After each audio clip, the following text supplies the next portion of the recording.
Hello friends, സുഖാണല്ലോ അല്ലേ? ഞാനിന്ന് നിങ്ങളുടെ മുന്നിൽ വന്നിട്ടുള്ളത് ഒരു പ്രത്യേക ഒരു വെറൈറ്റി ആയ ഒരു സ്ഥലം തന്നെ. നോക്കിക്കേ, 4 സൈഡും നമ്മുടെ എന്ത് പറയാനാണ്, ഞാറ് നട്ട് വെച്ചിട്ടുണ്ട് കേട്ടോ. നെൽകൃഷിയായ ഒരു പാടമാണ്. അപ്പോൾ എന്ത് പറയാനാണ്, ഞാൻ നോക്കിയപ്പോൾ കുറേ ആൾക്കാർ ആ ഭാഗത്ത് നിന്ന് ജോലി ചെയ്തുകൊണ്ടിരിക്കുകയാണ് കേട്ടോ. അത് അങ്ങോട്ട് കാണിച്ചു, ആ ഭാഗത്ത് നിന്നും ജോലി ചെയ്തുകൊണ്ടിരിക്കുകയാണ്. അപ്പം എന്താണ് വിശേഷമെന്ന് നമുക്ക് അവരോട് തിരക്കാം കേട്ടോ. ഒരു കുഞ്ഞു വീഡിയോ അത്രമാത്രം കരുതിയാൽ മതി. വേറൊരു വീഡിയോ എടുക്കാൻ പോയ സമയത്ത് ഇവിടുത്തെ പ്രകൃതി ഭംഗി കണ്ട് ആസ്വദിച്ച് ഞാനിവിടെ ഇതും കൂടെ വന്ന് കവർ ചെയ്യാം എന്ന് കരുതിയതാണ് കേട്ടോ. രാവിലെ വന്നോ ജോലിക്ക്? കാലയിൽ വന്നിട്ട് 9 മണിക്കാ. കാപ്പി കുടിച്ചോ? സാപ്പിടി കാലയിൽ സാപ്പാടൊന്നും സാപ്പിടില്ലയാ? അപ്പം രാവിലെ ഒന്നും കഴിക്കില്ല. അപ്പോൾ രാവിലെ വന്നതാണ്. 9 മണിക്ക് വന്നാണോ? അപ്പോൾ 9 മണിക്ക് വന്നാണ്. ഇത് ആഹാരമൊക്കെ അവർ കൊണ്ടുവച്ചിട്ടുണ്ട്. അപ്പോൾ ഉച്ചയ്ക്ക് 12 മണിക്ക് കഴിക്കുള്ളൂ അല്ലേ? ഇപ്പം ഇത് നടുന്നതല്ല കേട്ടോ, കൃഷി ചെയ്യുന്നതല്ല, ഇതിൻ്റെ കളയെടുക്കുന്നതാണ് അല്ലേ? കളയെടുക്കുന്നതാണ് എന്നാണ് പറയുന്നത്. നടുന്നത് അപ്പുറത്തെ സൈഡാണ് അല്ലേ?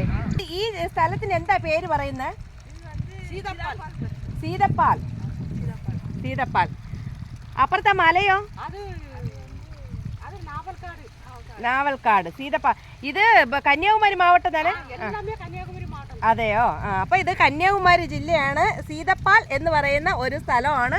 അപ്പം നമ്മളിതാ ഇവിടെ 3 പേരെ കണ്ടിട്ടുണ്ട്, അന്യമാരെ കണ്ടിട്ടുണ്ട്. നല്ല എന്താ പറയാനാണ്, നല്ല സ്നേഹമുള്ളവരാണ്, പറയാണ്ടിരിക്കാൻ വയ്യ. അപ്പോൾ ഞാനിതാ ഇങ്ങോട്ട് ഇറങ്ങി വന്നപ്പോൾ ഇതുണ്ട് നാടൻ കരിവേപ്പിലുണ്ട്, ഇതാ കണ്ടു കിട്ടിയിട്ടുണ്ട്. അപ്പം ഇവിടെ നിൽക്കുന്ന ഒരു കൊച്ചു പറയുക എടുത്തോണ്ട് പോകാനാ പറയുന്നത്. മീറുണ്ട്, മീറ്. അപ്പോൾ അത് കുറച്ച് കരിവേപ്പില കിട്ടിയിട്ടുണ്ട്, പോകുമ്പോൾ എടുത്തോണ്ട് പോകാം. ഇവിടെ ഇരിക്കട്ടെ. അപ്പോൾ ഞാനിവിടെ നോക്കിയപ്പോൾ ഇതാ ഒരാൾ നിന്ന് മീൻ പിടിക്കുക കേട്ടോ. അപ്പോൾ എന്തായാലും ഞാൻ കുളത്തിൽ ഇറങ്ങുന്നില്ലെന്നാണ് ഓൾറെഡി പറഞ്ഞത്. ഈ മീൻ പിടിക്കുന്നത് കണ്ടപ്പോൾ എനിക്ക് എന്തായാലും ഒരാഗ്രഹമുണ്ട്, ഞാനും അങ്ങോട്ട് പോവുക, മീൻ പിടിക്കും. എടാ ഞാനൊന്ന് പിടിച്ചോട്ടെ, മീൻ പിടിച്ചോട്ടെ. അപ്പോൾ ഞാനൊന്ന് മീൻ പിടിക്കാൻ പോവുകയാണ് കേട്ടോ. അപ്പോൾ ഞാനിത് മീൻ പിടിക്കാനായിട്ട് ഇറങ്ങിയിട്ടുണ്ട്. കുട്ടിയിൽ ഒരുപാട് പ്രാവശ്യം ഞാൻ മീൻ പിടിച്ചിട്ടുണ്ട് കേട്ടോ. തോർത്തിലായാലും ചൂണ്ടയിലായാലും മീൻ പിടിച്ചിട്ടുണ്ട്. കാരണം നാട്ടിൻ പുറത്ത് താമസിച്ചത് കൊണ്ട് അങ്ങനെ ഒരു ഭാഗ്യം എനിക്കുണ്ടായി കേട്ടോ. അപ്പോൾ ഇപ്പോൾ എനിക്ക് കണ്ടപ്പോൾ എനിക്ക് പഴയ ഒരു ഓർമ്മ വന്നു. അപ്പോൾ ഞാൻ എന്തായാലും മീൻ എന്നെ ഇട്ടിട്ടുണ്ട്. ഇത് സംസാരിക്കാതെ നിൽക്കണം അല്ലേ? സൗണ്ട് ഇല്ലാതിരുന്നാലല്ലേ മീൻ കയറത്തുള്ളൂ. അപ്പോൾ സംസാരിക്കാതെ നിന്നാലേ ഈ മീൻ കയറത്തുള്ളൂ എന്നാണ് പറയുന്നത്. ഇങ്ങനെ ഇട്ടിരുന്നാൽ മതിയല്ലോ അല്ലേ? എന്ത് ഇരയാണോ തീറ്റ കൊടുത്തേക്കുന്നത്? എടാ ഇതിൽ നിന്ന് മീൻ കിട്ടിയിട്ടുണ്ടോ നിങ്ങൾക്ക്? അതെ, ഇതിന് മുൻപ് നിങ്ങൾക്ക് കിട്ടിയിട്ടുണ്ടോ? മുൻപ് കിട്ടിയിട്ടുണ്ട്. കറി വെക്കുന്ന മീൻ കറി വെച്ച് കഴിക്കുമോ? അതോ ഫ്രൈ ആണോ? വലിയ മീനാണോ?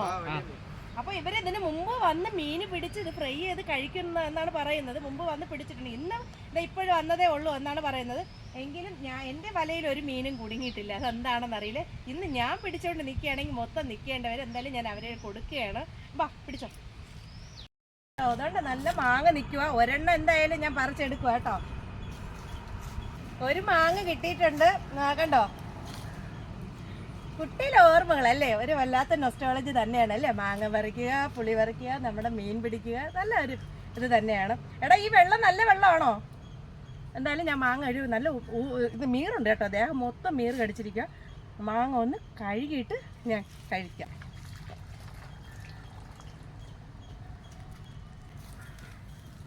ഉപ്പും കൂട്ടി മുളകും കൂട്ടിയൊക്കെ കഴിക്കാനാണ് എനിക്ക് ഏറ്റവും ഇഷ്ടം. കണ്ടോ, പല്ലിന് നല്ല സ്ട്രോങ് ആയതുകൊണ്ട് ഒറ്റക്കടിക്ക് 2 കഷ്ണം ആക്കിയിട്ടുണ്ട്. ഞാൻ കഴിച്ചു നോക്കട്ടെ പുളി ഉണ്ടാകുന്നു. വലിയ പുളിയൊന്നുമില്ല കേട്ടോ, പുളിയൊന്നുമില്ല, സൂപ്പറായിട്ടുണ്ട് കേട്ടോ. എനിക്കിതേണ്ട ഒരു ഫ്രണ്ട്സ് ആണെങ്കിൽ പറഞ്ഞത് ഞാവൽ പഴം തന്നിട്ടുണ്ട്. ഇത് അവിടെ ഒത്തിരി നിൽക്കുകയാണെന്നാണ് പറയുന്നത് കേട്ടോ. നമ്മൾ ഞാവൽ പഴം എന്നല്ലേ പറയുന്നത്. അപ്പോൾ ഒന്ന് പോയി നോക്കാം. അവിടെ കുഞ്ഞൊരു മരമാണോ അവിടെ? ഇത് മരം. ഇതിന് മരമുണ്ട്. നല്ല പഴുത്ത് നിൽക്കുകയാണോ ഒരുപാട്? അതെയോ, പഴുത്ത് നിൽക്കുകയാണെന്നാണ് പറഞ്ഞത്. എന്തായാലും മാങ്ങ പറിച്ച സ്ഥിതിക്ക് നമുക്ക് ഞാവൽ പഴമൊക്കെ കഴിച്ചിട്ട് ഇന്ന് എന്തുവാ കാട്ടിലൊക്കെ കറങ്ങി തിരിഞ്ഞ് നടക്കുകയാണല്ലേ. ഉള്ള പഴങ്ങളൊക്കെ ആയിരിക്കും ഇന്ന് കഴിച്ച് വയറ് നിറയ്ക്കാൻ പോകുന്നത്. അപ്പോൾ നമുക്ക് ഞാവൽ പഴം പറിക്കാനായിട്ട് പോകാം. ഇതാണ് കേട്ടോ ഞാവൽ പഴത്തിൻ്റെ വൃക്ഷം. അപ്പോൾ ഇത്രയും വലിപ്പമുണ്ട് കേട്ടോ. ഞാൻ ഓർത്ത് കുഞ്ഞു ചെടി തൈകളായി, അതായത് കുറ്റി വൃക്ഷത്തിൽ നിന്നായിരിക്കും എന്നാണ് ഞാൻ ഓർത്തത്. നല്ല മണമുണ്ട്, നാടൻ കരിവേപ്പില. നമുക്ക് ഏതാണ്ട് കടയിലൊക്കെ ഒരു കരിവേപ്പില ചോദിക്കുകയാണെങ്കിൽ 5 രൂപയൊക്കെയാണ് ഇത്രയും കേട്ടോ. ഇത്രയൊക്കെ 5 രൂപ കൊടുക്കേണ്ടി വരും. 5 5 രൂപ കൊടുക്കേണ്ടി വരും. അപ്പോൾ ഞാൻ ഓർത്ത് കുറേ കരിവേപ്പില ഇവിടെ നിൽക്കുകയാണ്, ആർക്കും വേണ്ട കേട്ടോ. അപ്പം ഞാൻ കുറേ പറിച്ചെടുത്ത് എനിക്ക് വേണം, എൻ്റെ ക്യാമറാമാൻ്റെ വീട്ടിൽ വേണം, എൻ്റെ വീട്ടിനടുത്തുള്ള അയൽക്കാർക്കും കുറച്ച് കൊടുക്കാമെന്ന് കരുതിയാ ഞാൻ ഇത്രയൊക്കെ പറിച്ചെടുത്തത് കേട്ടോ. ഞാൻ വ്ളോഗ് ചെയ്യുന്നതിന് ഒന്നും കൊടുക്കാനില്ലെങ്കിലും 2 കരിവേപ്പിലെങ്കിലും കൊടുക്കാമല്ലോ അല്ലേ. അപ്പോൾ അതേ കുറേ ഇത്രയൊക്കെ ഉണ്ട്, പിന്നെ കുറച്ച് അവിടെ ഒടിച്ച് വെച്ചിട്ടുണ്ട്. അപ്പോൾ മാങ്ങയുണ്ട് കേട്ടോ, പറ്റുമെങ്കിൽ ഒരു 5-6 മാങ്ങയും കൂടെ പറിക്കണമെന്നുണ്ട് നമുക്ക്, അച്ചാറിടാമല്ലോ. ഇതൊരു മോഷണമായിട്ട് കരുതണ്ട, മോഷണമൊന്നുമല്ല, ഇത് പൊതു മുതലാണ്. ഇത് ഒരുപാട് തൊഴിഞ്ഞ് കിടക്കും. അപ്പോൾ എൻ്റെ കൂടെ വന്ന കുറേ കുട്ടികൾ അവർ കുറേ മാങ്ങ, അവരെ നാടാണ്, നമ്മൾ കൈ കടത്തുന്നത് ശരിയല്ല അല്ലേ. അപ്പോൾ അവർ പറിച്ചു വെച്ചിട്ടുണ്ട്, ചേച്ചി കൊണ്ടുവയ്ക്കോ അച്ചാറൊക്കെ ഇട്ടോ എന്നൊക്കെയാണ് പറയുന്നത്. അപ്പോൾ എന്തായാലും ഞാൻ മാങ്ങയും കരിവേപ്പിലയും ആയിട്ടാണ് ഇന്ന് എൻ്റെ അത്ര. നമ്മൾ പോയില്ലല്ലേ, നമ്മളിനി ഞാറ് നടുന്നതും കൂടെ കണ്ടിട്ട് പോകാവൂ കേട്ടോ. അപ്പോൾ എൻ്റെ വ്ളോഗിലൂടെ നിങ്ങളെ എല്ലാവരെയും ക്ഷണിക്കുകയാണ്, മോഷണമല്ല കേട്ടോ, അത് വീണ്ടും പറയുക. അപ്പോൾ ഇതേ കണ്ടോ, മാങ്ങയൊക്കെ കിട്ടിയിട്ടുണ്ട്, കുറച്ച് മാങ്ങ അവിടെ ഇരിപ്പുണ്ട്. ഇതെല്ലാം മാങ്ങ ഇവിടെ നിൽക്കുന്ന ഫ്രണ്ട്സാണ്, അവർ തിരിച്ചൊന്ന് കാണിച്ചു കൊടുത്തേ.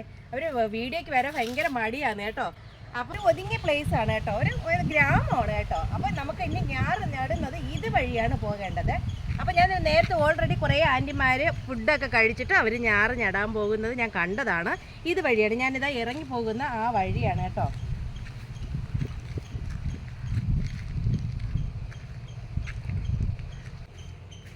കഷ്ടമുണ്ട് കേട്ടോ, ഈ ചെളിയിൽ കൂടെ നടന്നാണ് അവർ അങ്ങ് നീങ്ങിയത് കൃഷി സ്ഥലത്തേക്ക്. അപ്പോൾ എനിക്കെന്തായാലും എൻ്റെ ചെരുപ്പൊക്കെ പൊതിഞ്ഞിരിക്കുക, എനിക്ക് കയറാൻ പറ്റുന്നില്ല, എന്ത് ചെയ്യണം അമ്മേ.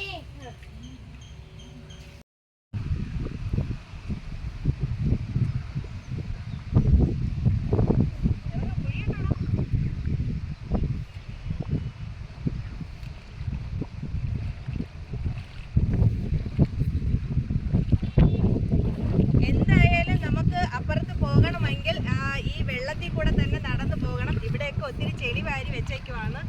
അപ്പം ഞാനിതാ അവിടെ കുറേ അങ്കിള് വാരി നിൽപ്പുണ്ട്, ജോലി ചെയ്തുകൊണ്ട് നിൽക്കുക ഈ ഒരു വെയിലെത്തും. അപ്പം ഞാൻ അവരെ ഒന്ന് അവരുടെ എന്തു പറയാനാണ്, അവരുടെ സംഭാഷണം നമുക്കൊന്ന് കേൾക്കാം കേട്ടോ. ചാപ്പിടൊക്കെ ഇറങ്ങിയതാണ്.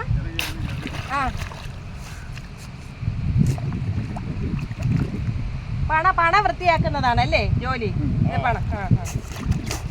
வேலை சாயங்காலம் முடியுமா மத்தியானம் முடியுமா? மத்தியானம் வரை தானே. அப்ப காலை இது கூலிக்கு உங்க சொந்த விலையா? കൂലിക്ക് താനാ? അപ്പടിയാ. ഞങ്ങൾ തിരുവനന്തപുരമാണ്, അമ്പൂരി എന്ന് പറയുന്ന സ്ഥലമാണ്. ആ പാറയുടെ പുറത്തൊരു കുരിശ് കാണാമല്ലോ, അതെന്ത് പാറയാണ്? അതെ, അത് പള്ളി ഇരിക്കുന്നോ, ചർച്ചുണ്ടോ അവിടെ? ഇല്ല, ഒരു കുരിശ് മാത്രം. അതെയോ, അപ്പൊ പോട്ടെ എന്നാ. ശരി, ഇവിടെ പക്കത്തൂര് തന്നെ, അടുത്ത് തന്നെ. ശരി ഓക്കെ എന്നാ.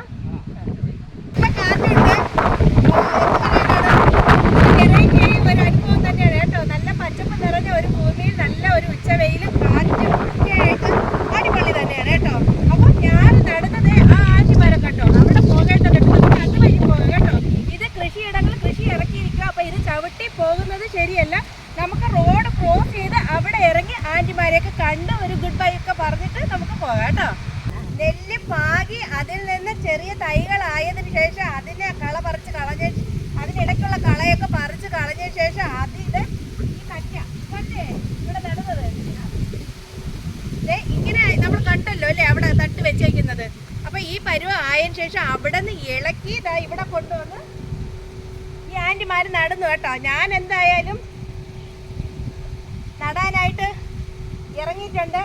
ഇതുവരെ ഞാൻ കൈകൊണ്ട് തൊട്ടിട്ട് പോലും ഇല്ല കേട്ടോ, അത് പറയാണ്ടിരിക്കാൻ വയ്യ. അപ്പം ഞാൻ കർഷകരുടെ കണ്ടോ ഈ പൊരി വെയിലത്ത് അവർ കഷ്ടപ്പെടുന്നത് കേട്ടോ. അവരത് നമുക്ക് പറയാണ്ടിരിക്കാൻ വയ്യ, ഒരുപാട് കഷ്ടം.